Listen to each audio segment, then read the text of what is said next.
Now, a lot of times out here on these fields in Gettysburg, a lot of people talk about big stories. People like Dan Sickles having his leg lopped off by a cannonball, or larger stories about love like Jenny Wade here at Gettysburg. Those are individual stories that play a big role at this place. But today I'm here for the unknown stories, the smaller stories, the ones that aren't told very often out here on these fields. It's the individual stories of the soldiers that fought out here and some that died out here. And that's what we're here for today. We're going to tell you one of those stories here in Gettysburg, Pennsylvania.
And just off in the field behind me here, you can kind of make out the Sherfy farm, the peach orchard, where that crazy fight took place out here on the 2nd day of July at the peach orchard, moving on over to the wheat field and the round tops. Across these fields here, the 13th Mississippi and General Barksdale came charging, and they pushed the Federals off of the peach orchard and moved them almost a mile back towards their own lines. For them, there was a moment in time when Gettysburg looked like it was going to be a victorious thing. And for Sergeant Reagan out here with the 13th Mississippi, who had been with them since the beginning, since they were a militia, he was probably excited, but also scared at the same time, because this was some of the hardest combat that they'd seen so far in the war. It wouldn't end so positively for him or General Barksdale. Needless to say, Dan Sickles brought on the fight out here by being at the wrong place at the wrong time.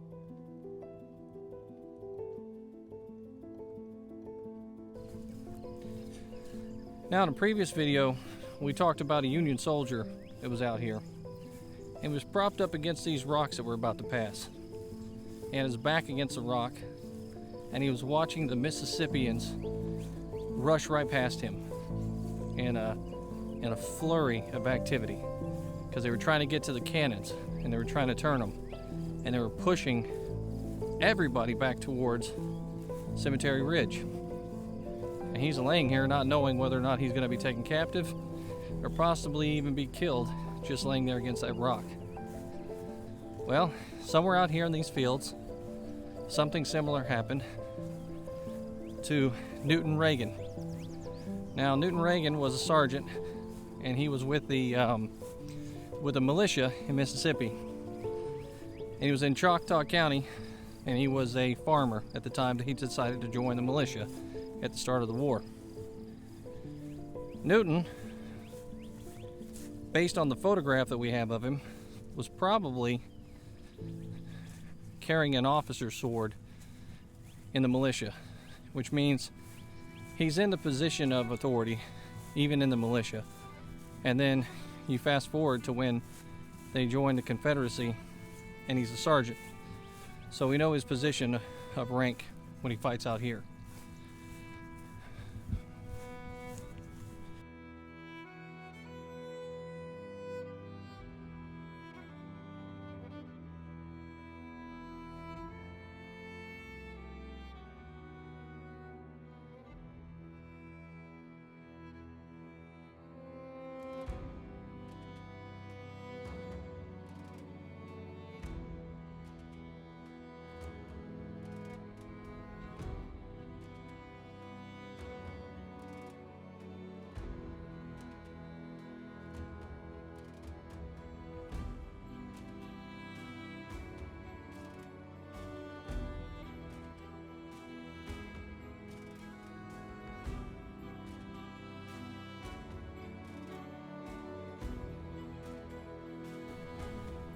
The militia he joins is called the Winston Guard.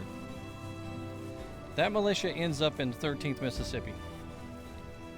The leader of that 13th Mississippi is none other than Brigadier General William Barksdale, the fire eater and politician that right to the bitter end was cursing and yelling at all the people around him, telling them that the South still had something for them. Well, that Mississippi brigade that came across this field certainly had something for their enemy when they led out across the field, rushing towards Cemetery Ridge and driving the Union soldiers back. But they got so caught up in the moment that when they drove them back, they didn't realize that they were not very well supported across the field. The attack wasn't coordinated properly, and so on their right flank, the men were caught up in the wheat field and weren't successful like they were hoping for. And on their left flank, the fight that was closer to the center of the action wasn't as successful as they were hoping for. And over on Culp's Hill, the fight was vicious, and it wasn't as successful as they were hoping for. So right here at the Peach Orchard, this is really the pinnacle, the high water mark of the fighting that day, of all of the successes that happened. And Winston Reagan, or Newton Reagan, is here, and he is a part of this. He is the one that's out here on these fields, rushing across the open grounds in front of us here. Something else.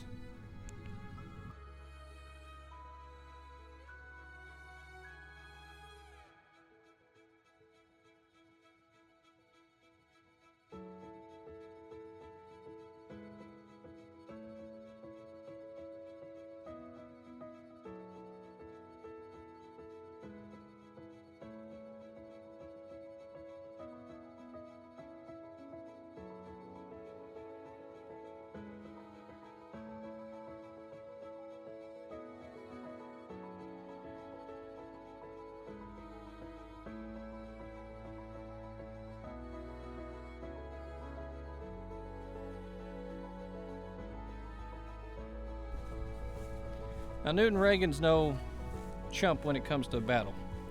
Him and his unit have been involved in a lot of fighting since the beginning. He was at Ball's Bluff, First Bull Run. He gets wounded at one point and ends up missing out on the Antietam campaign because of it. But by the end of the year, he's healed up and ready to go, and he's back in action just in time for Fredericksburg. He also ends up fighting at Malvern Hill. Now, Malvern Hill has a lot of the same similarities for the fighting and the charging and all that stuff, so he's seen this before. He knows what it looks like. and unfolds again here at Gettysburg.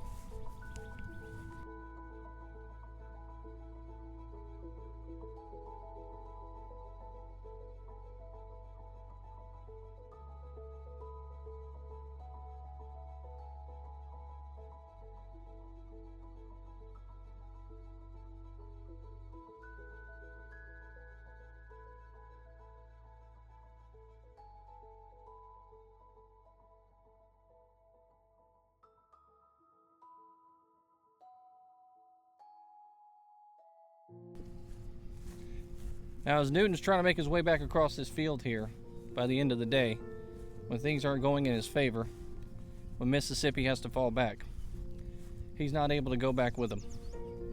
As a result, people like William Barksdale, who's wounded, and others, and Newton, who's out here on this field, are taken captive, and Newton's processed and sent up to Fort Delaware. And he becomes a prisoner of war there until he takes the oath of allegiance in June of 1865. Newton would live to see another day, however, and he ends up moving on with his life, having a family, 4 children, and he dies in 1906 at the ripe old age of 69. For Newton, Gettysburg was a highlight in his life and the end of the fighting in the Civil War for him. But he would also fight for his life while he was at Fort Delaware, because as a prisoner of war, it didn't matter which side you were on. When you went into a POW camp, you were likely to die of disease or starvation, no matter which side. And he survived that. And that's another story here in Gettysburg, Pennsylvania.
Well, Gettysburg is full of stories like that.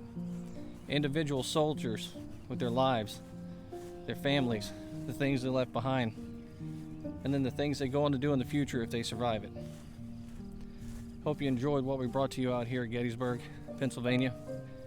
I hope you learned a little something about an individual soldier and his journey to Gettysburg. Until next time, this is History with Waffles.